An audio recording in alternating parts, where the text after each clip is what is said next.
แล้วแก้มเอ้ยแก้มปลาลาแก้มน้องเอ้ยนั่นเป็นสีปลาลาพ่วมจังสีหมูเขาว่าไปแล้วพ่อใหญ่ปอกะสิบวาน้ำเขาแก้มเอ้ยแก้มเปิดเลิดแก้มน้องเอ้ยนั่นเป็นสีเปิดเลิด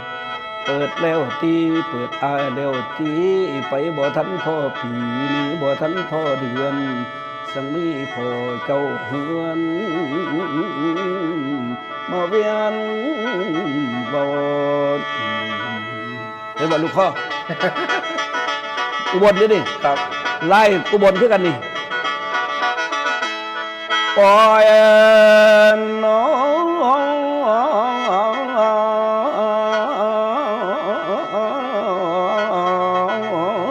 เย็นเอ้ยบายแล้ว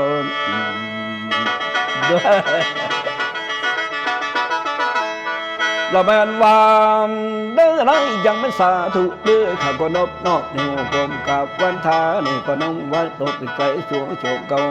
วอนถึงเจ้าอาเจ้าสอนสั่งผู้ขาล้างมือนี่ให้ดีล้นหินเขาอาปากเบาให้มีผู้แกงขำย้ำนั้นดูก็ย้ำไม่ย่อมือยกสิแอนไก่น้ำโกงคนตัวน้องสวยดีสีสง่าผู้สาวมานั่งเฝ้าจนถึงเสาจังมือเอาเมื่อบัดนี้ผมก็ก้มกราบไหว้กับพ่อแม่ทั้งสองมาประคองย้ำลำซอยผมวันเองนี่ละยายพี่ย่อแขนฟอนแอนซึ่งเสียงแค้นบาดฟอนให้คนย่องตัวเดินทุกจะแก้นพื้นแผ่นเท่านี้ทุกเฉียดแค้นพื้นแผ่นเท่านี้ก็ยาดามีแนวบังเดือนไหลผ่านหามย้ำลำลองให้เสียงห้องดังมวนส่วนคนมาดังเฝ้าจนถึงเสาเจ้าเมืองสาวซ้ำน้อยคอยก่อนเด้อเขาสาวซ้ำน้อยคอยก่อนเด้อขับอย่าฟักกับเหมือนอนก่อนที่พ่อจะวันนี้ก็ดีไปเรื่อยไอ้กับหมอลำทั้งคู่ดีเรื่อยไอ้กับหมอลำทั้งคู่ต่างก็ไม่ต่างสู่หมอลำแย่งกันมือนี่นั้นว่ามาแข่งชิงชัยมือนี่นางก็ว่ามาแข่งชิงชัยกับไพ่บ่ได้ไปร้องเตะฝ่าลำอยู่เทิงหานสัทธาทานทำบุญกองใหญ่ไม่จางผมบูขามาลองซอยลำกับทุกท่านคุณแห่งอาจารย์กับทุกท่านคุณแห่งอาจารย์สาธุเด้อสาธุเด้อคุณโคมาซอยผมวันนี้ลงวันนี้ให้เสียงได้ใส่ซองลงวันนี้ให้เสียงได้ใส่ซองเอาให้คนได้ย้องดังกองถุยสาให้ดังกองถุยสารสีหน้าทุ่มตุ้มอายเร็วลงพอนั่งเล็บนี่ทำนองอุบลสันคือสันทำนองอุบลนี่ครับนี่ทำนองอุบลลองบัดนี้ลองน้อย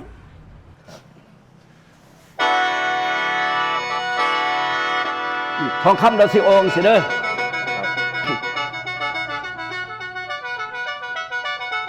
หมอนี่เอาแค่นดีเลยไล่อุบลแล้วนี่ไล่อุบลแล้วนี่ครับทองคำเราสิว่าโอ้ยโอ้ยฝ่าฝ่าห้องควมสำรวมใจให้มันทีอายท่องคำเพ่งดีขี้นวดน้องน้ำตาย้อยใส่แต่มอง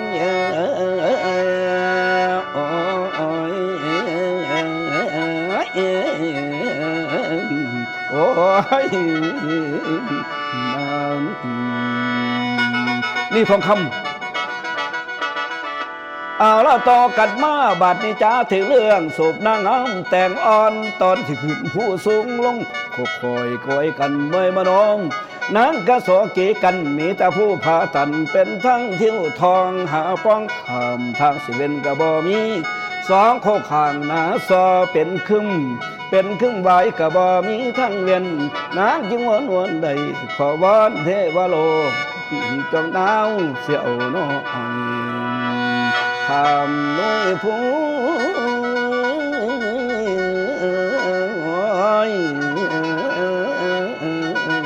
โอ้ยแล้วนะโดดดันดีจะมาแปลงให้ไปน้อยให้แขนยองนางก็ขันกล่อมกอนางก็ขันกล่อมกอยปีนขึ้นดังเลี้ยงพ่อตาเวทอยากหันพาพงแสนต่อหรือเราไปถึงอ่าวสิวังวืดยาวยานเทน่ะเป็นด้านอ่าวเมืองบานจะเก้าหลังดังจิวนเอิญกุมภานั่นลูกพ่อในเด้อนั่น กุมภาเอ๋ยผู้เป็นผีกูมึงเอ๋ยเดี๋ยวบอกกุมภาเอ๋ยกุมภาเอ๋ยพาพี่เจ้าป่านชะนี้สิอยู่ใส่โอ้ยน้ำตดนั้นฝ่าว่ากุมภาเท่าได้ยินคำนั้นนะเจี๊ยบสวัสดิ์ผู้ผู้ใดเอิญกูขาก็เลยเว้าตัวน้องเหนือคลองสวงงามที่สิพานั่งลัดเข้าป่าดงพงไม้ที่สิพานั่งได้เดินทางเข้าป่าบุกป่าข้าโลดป่าไม่เดินดันต่อไปบางพองตีนไตไม่ต้องต้อยตับหินบางพอตีไม่ตาไม่ต่อผู้ต่อผู้ตีไม่ตาไม่ทองบางพอตีไม่ตาไม่ทองผู้ต่อมาตามาเต็มตำท้องคำยำโถเถิดเขาจะป่าพงฟังสนอกเขาดันมันกับต่างฝูงเขาฟังกระเบามันขันแปลกกระใจเรือล้นเฮือดังตนกูนี่เดินทางบ่มีกุมเฮ้ยชานี่มันอ่อนไปไม่สุดว่าวันน้ำ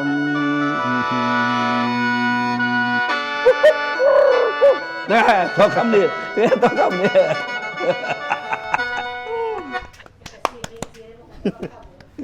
เนี่ยต้องคำนี้ดิอันนี้พ่อท่านได้แปลงมันบ่ครับพ่อท่านแปลงมันเป็นของพ่อหรือว่าบัดนี้ของพ่อบัดนี้อันนี้คือแบบออริจินอลที่พ่อเป็นต้นแบบของพ่อท่องคำเพลงดีแม่นบ่ครับแม่นเฮาก็มาเอาออกบัดนี้แบบที่นี่มาดัดแปลงของคนมาสร้างบ่มีแล้วบัดนี้แม่บ่นี่ครับว่าหันฟังบ่มีแล้วบัดนี้แม่บ่ครับบัดนี้เราเจ้าสิ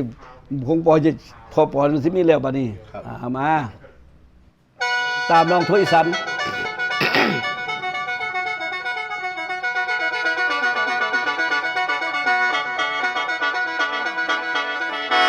โอ้ยฟ้าห้องโยนขึ้นลอยโพนกันกบซองเดินทางเหลือวัดนี้บาดฟ้าห้องต้องเสียงตึงทุนตึงพี่หมอลำชิดหอดน้องอยากเห็นนาง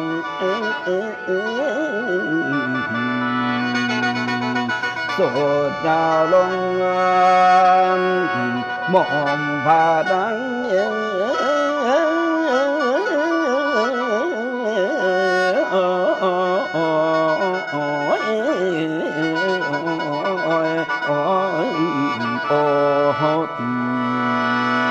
ลายตาเด้งเหลือบัดนี้เท่านี้ปอฉลาดน้อยสิได้ทองหาแฟนเด้อละน้องเห็นแต่แดนเมืองเหนือสิลองลงเมืองใต้หาเมืองไทยก็จนเกี้ยงได้ยินเสียงอ้ายวอนในกรุงเทพพมานครพี่กะวอนบดเอิญหาน้องแม่นบ่มีลุมพี่นี่คือจังมันบอกกวงสนามหลวงบ่ได้กินน้ำทางเขาเรียนบ่นัดไว้พนางอองหักบ่มาพัทยาก็ลงแล้วบ่เห็นนางก็ลงแลนหาดบางแสนนมบักข้าวบนเคยเอาสินสะอ่อนหรือว่าแก้วกำปอนสิขึ้นสู่มืออิสานพี่แล้วพี่กาตามันสิบอนได้กาตาข้างไปสิเลี้ยงงานสั่งบ่เห็นนางแก้มเป็นเบินอ้อยน้อยเห็นแต่สู่เพิ่นเอ่ยเห็นแต่แฟนเบินเอ่ยเป็นนางใครสะอ่อนเมืองอุดรพี่ก็ไปหาน้องหานางงานทองบ่าหลงดีก็ขึ้นหาน้องสดบ่มีสายสเกยืนให้เส้นอะไรอายกระจงพนังโอ้ยงานไอ้ถาดพนมบ่อยมานั่งว่าสาเรื่ององพออยากอายอยากนี้ไปฟังซ้ายอายไปนั่งอยู่ริมโขงพุ่นแล้วคิดเอ็นเดกินข้าวเฮาหักหอกันแต่ฝั่งพุ่นแต่ว่าบุญของเราสั่นเว้นกันคนหลับฟังมีแต่ยัง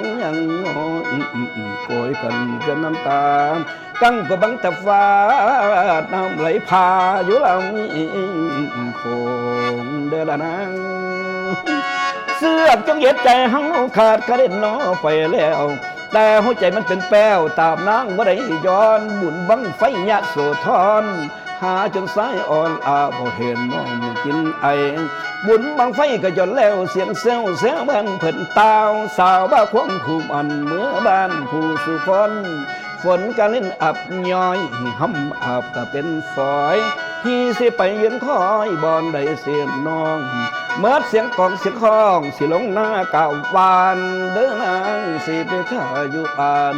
เสียงน้องมอมพาดังมอมพาดัง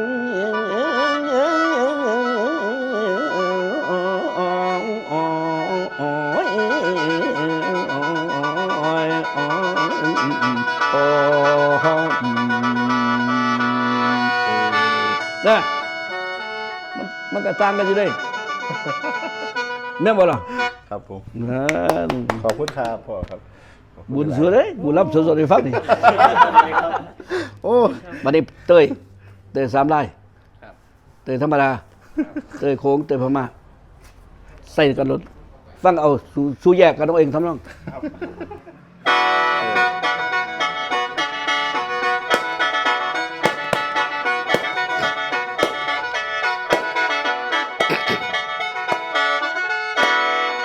โอ้ยลาคำนาง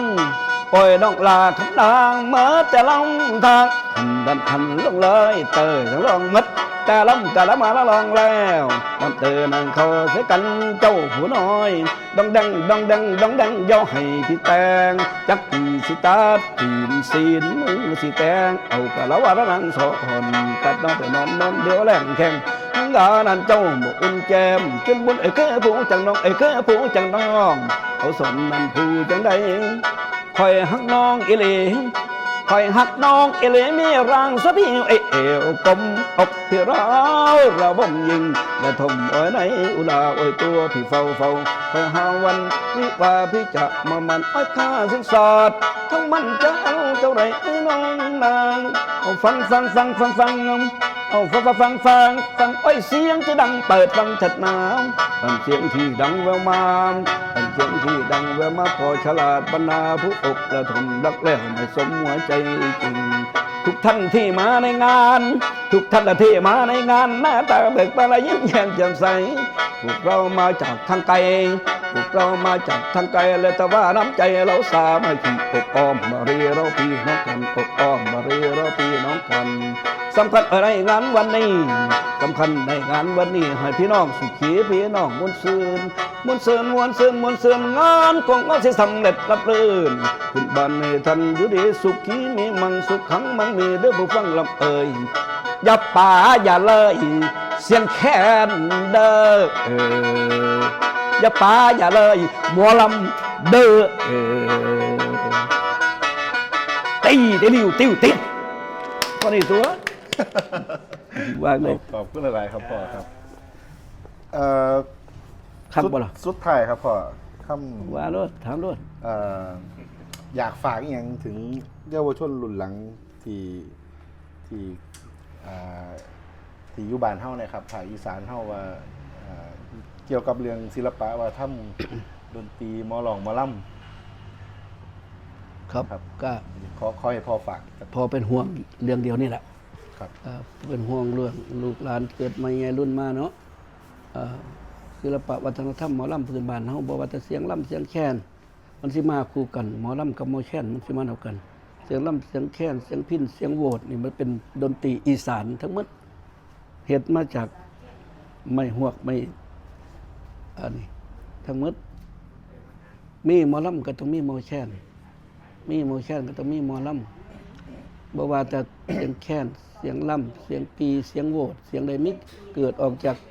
ไม่หวกไม่เหี้ยมดอยากให้ลูกหลานนี่สืบสานให้เอาไว้ในหากเหงามันเสียงพิณเสียงแค้นมันเป็นเอกลักษณ์อัตลักษณ์ของคนอีสานคันได้ยินเสียงพิณเสียงแค้นนั้นคันผู้ใดมานั่งฟังนี่บางนี้เป็นคนอีสานคักๆล่ะโลดแค้นขึ้นมานี่ก็น้ำตาออกล่ะได้ยินเสียงลำพร้อมนี่ก็แฮงคักไปกันใหญ่นี่ฉะนั้นก็ขอฝากลูกฝากหลาน ย่างบ่ได้ก็ได้จัก3ไร่ได้ทีละกรนี่ไร่ทั้งสันไร่ทั้งรองไร่ทั้งเตยไอ้ลูกนี่ละหากเหงาของหมอลำเดี๋ยวนี้ลูกหลานเกิดมาอย่างรุ่นสิเฮียนมาแต่ทั้งปลายต้นไม้มันสิมีปลายเฮียนมาทั้งปลายพวกปลายนี่ก็คือพวกเพ่งลูกทุ่งพวกเพ่งลูกต่างๆนั่นแหละครับล่ำซิ่งตั้งตายเลยล่ำที่ก่อนไปทั่วทิพย์ทั่วแดนนั่นแหละที่ขอมันถึงดนตรีมันถึงเสียงแค้นเสียงแต่ว่าเงาหากนี่ลายทางสั้นลายทางยาวลายตัวนี่หากมันหากเงามันอยากให้หู้เพราะว่าลูกหลานบุรุษคนล่ำเป็นอยู่แต่บ่ค่อยล่ำคันเห็นแค้นมากก็อยากล่ำเนี่ยบ่ฮู้จักฮอดลายแค้นเคยเห็นผู้หญิงอีนางหนึ่งมาถามพ่อว่าพ่อหนูอยากล่ำใส่แค้นเจ้าสิล่ำไล่ใดละลูกว่าซั่นไล่ใดแล้วมันก็มีไล่ใดแล้วก็มีไล่ทั้งสันทั้งรองทั้งเตยซั่นน่ะหนูบ่ฮู้จักเห็นบ่เอ้าคันบ่ฮู้จักนี่หมอแค้นเขาบ่ฮู้ไดหมอแค้นเขาบ่ฮู้จักได้เจ้าสิล่ำรองหรือล่ำทั้งเตยล่ะเจ้าสิล่ำทั้งสันหรือทั้งรองเองก็จะว่าฉะนั้นก็ให้เจ้าบอกหมอแค้นเขาจังสิฮู้จักหนูบ่ฮู้จักนั่นเอาลองโอขึ้นเบิ่งมันก็โอ้ยเดี๋ยวลองนี่ล่ะลองเอาเอิ้นมาหมอแค้นมาบัดเป่าลองให้มันนี่เห็นบ่ขนาดมันล่ำเป็นมันยังบ่ฮู้จักไล่แค้นพินเขาเอิ้นไล่พินไล่แค้นพินปูปลาหลานไล่รองทั้งใหญ่รองใหญ่เขาเอิ้นส่วนมากนี่พวกโปงล่างนี่เขาโปงล่างนี่ที่ผู้ลงคนเป่าแค้นดีผู้ลงคนที่บีดพินเก่งแต่เวลาขึ้นโปงล่างนี่ต้องดูเกณฑ์ให้เขาบอกว่าเขาบังคับไม่ลายนะเขาบังคับลายไหมเขาบอกเลยเป่าลายใหญ่ ดีดพินปูปลาหลานนี่เขาเรียกลายบังคับในเกณฑ์มันเขาเขียนอย่างสัตว์เวลาเพิ่นอยากโซ่ซะแล้วว่าดิบ่จักไล่ปูปลาหลานบ่จักไล่อย่างละเพิ่นเจ๋งเด้คะแนนมันบ่ได้มันบ่ออกเพราะว่าคะแนนไล่เป่าแค้นมันมีคะแนนไล่บีดพินคะแนนโหลดมีเขาคันไล่บ่บังคับนั่นโอเคมันได้โลคะแนนฉะนั้นพวกลูกหลานนี่ต้องเบิ่งโป่งล่างนี่โอ้เพิ่นจักโซ่ได้เด้บ่จักเป่าแค้นทั้งซอยทั้งรองทั้งได้ใส่กันแบบไล่ทั้งสันทั้งเป่ารองมาสับจังล่ำรองมาใส่ล่ำเตยมาใส่บัดสิลงก็ลงไล่ทั้งสันนั่นล่ะแบบนั้นล่ะเพราะว่าเพิ่นโชว์เด้เราไม่แข่งเอาคะแนนไม่ใช่มาโชว์ลายเขาบอกว่าลายบังคับคือลายปูปลาหลานลายพินลายทางใหญ่นี่คือแค้นให้เข้าใจงั้นฉะนั้นการลูกหลานทุกมื้อนี่จังได้ก็อย่าทิ่มหีดทิ่มข้องอย่าทิ่มหากทิ่มเงาหากเงาของหมอลำนี่มันสิเกิดมาจากไล่ทั้งสันไล่ทั้งรองไล่ทั้งเตยคันจบ3ไล่นี่ไปล่ำยังก็ได้สิไปล่ำลูกทุ่งหมอลำลูกทุ่งหมอลำตังหวายหมอลำชาติพันธุ์ยังต่างๆลำใดหมดแต่ไปจบหมดนั้นมาสิมาล่ำหมดนี่บ่ได้นี่แหละจำพอได้ต้องทำได้พอจะเชื่อนลองผมเชื่อนกับสำนองอุบลนี่ก็ดีแต่ว่าคนอะไรเนี่ยลองเบิ่งขอช่วยฟังทั้งไงบ่ครับทั้งย่อยลำไปฟังสิดอกขอซ้อมเสียงพอโอ้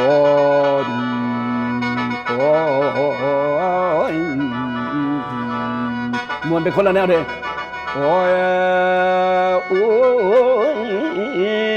ฟ้าเอ้ยฟ้าห้องปางท้องสวนยางตำหัดใหญ่อีนางเอ้ยเป็นสังเดสังบ่ห้องไกลมันให้อาย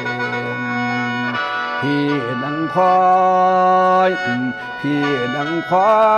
ยโอ้ยโอ้ยโอ้ย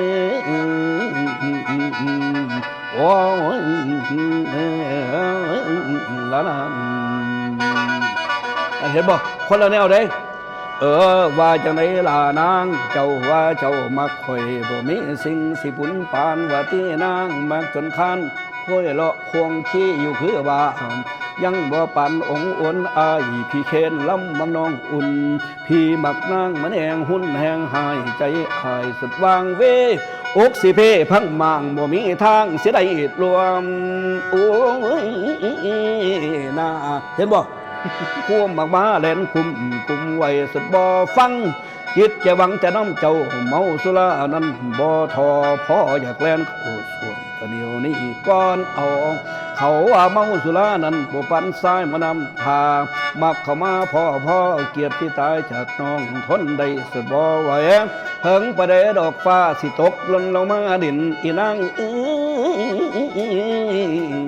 หินอยู่ในภูเขาว่าต่อซ้ายไม้น้องคาดองแพงพ่อลานสิหาเอามาแต่งแพงปานไหนว่าสิซื้อมาไว้บ่ให้เหลือย่านไหลดีย่านตาเสียอารมณ์เบานักเบาบ่แม่นทางย่านไหลดีย่านถวาสานหาของที่ชานอีน้อยบ่ขอได้เจ้าห่วมดังพัวดอกตังบานอยู่ทั้งป่ายสายหมอลำเนี่ยลูกคอไหนเด้อนี่สายหมอลำเหลียวเอ็นสุดเป็นใจของอายสายหมอลำเหลียวพ่อยักใบดมกินดอกกระถินอยู่วางต้นสิย่อมวนใส่ผู้ใดหวานในโอ้ย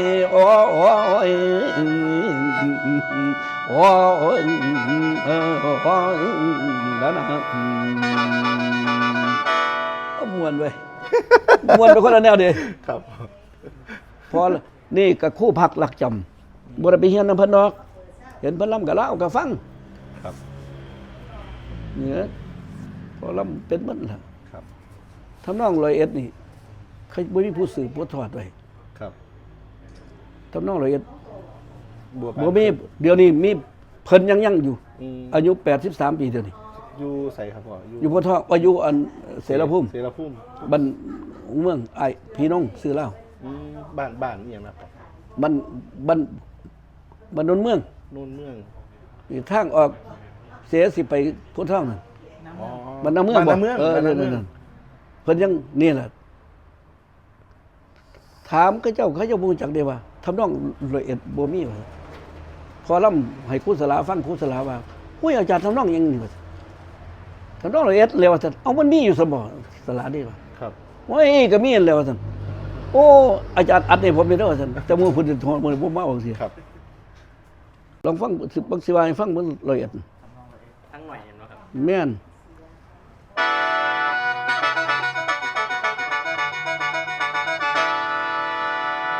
เลือบัดนี้มองขึ้นไปทั้งฟ้าเห็นแต่เมฆาก้อนไหลมานี่ลูกข้อเป็นสิเด้มาสะเลือนเลียนหัวใจชายนี่เขียนพ่อปันฟ้าจนเลียนไหลเหลียวไปบังก่อนนั้นคือดังเด้กาดำเข้ามาจำลอยแพ้สิหลงไหลไปน้ำโอ้ยน้องสาวเห็นบ่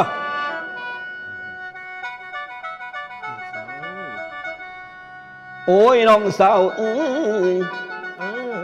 เนี่ยตีบอลได้ตีอายเจ้าบอลได้ขันตีแข้งอายสิปาดให้กาขันตีขาอายสิปาดให้ไก่ยับเข้ามาไก่สิจะเว้าไม่ต่อดังมองบังฟ้าสว่างแกงแสงส่องทะลังสีรัศมีคนงามสิดุงตามมานำอายนี่ทำนองมันบัดนี้เดินนะเดินก็มีเด้เดิน101ดิบ่แม่นเอาเด้อจังว่าพ่อเขาแลสิเดินดงดันดวนไปเดินนวลเดินแล้วแม่กะนาดไปนวลเน่มอิ่มใจว่าแล้วใดเพื่อเดินย่างขาดกปางแล้วเด้อว่าละยกไปยี่ยกพิญญาบ่ได้ประเทศด้วยกล้วยแสนเลี้ยงเบียดนำทั้งเลี้ยงได้ยินเสียงนกของขาดิ้งน้องบ่ลองพานางนี่ เขาก็มีคือกันเดินเขา เดินขอนแก่นก็ยังมีเนาะเดินกาฬสินธุ์ยังมี